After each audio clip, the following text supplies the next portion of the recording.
По-голямата част от забавленията, напълно заслужено, бяха предназначени за мълчуганите. Най-притегателен се оказа художествения кът. Може би защото нямаше ограничения, дори за цапането.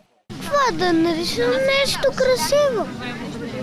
Слънчице. Нарисувала съм някаква въртележка с много различни цветове. И децата и възрастните, които поискаха, успяха да се видят в ново амплоа и да се снимат за доказателство. Интересно ли е тук? Какво ти харесва? Че можеш да ставаш като друг.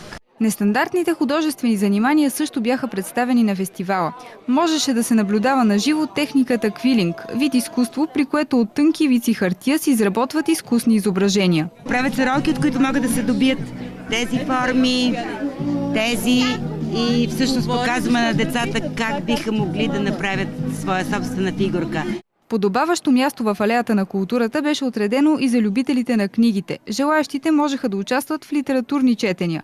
Голямата изненада обаче беше присъствието на писателката Леа Коен, добре позната също така като дипломат и политик в най-новата ни история. Това е една възможност читателят да се срещне с автора. Много пъти авторът изглежда като някаква абстрактна фигура, зад която не седи нито характер, нито предпочитания, нито лице даже.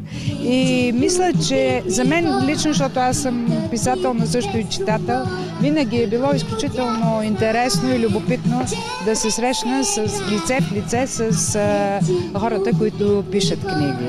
Фестът Европейска алея на културата се провежда за първи път у нас. Организаторите са готови пак да зарадват софиянци, стига да се намери спонсорство.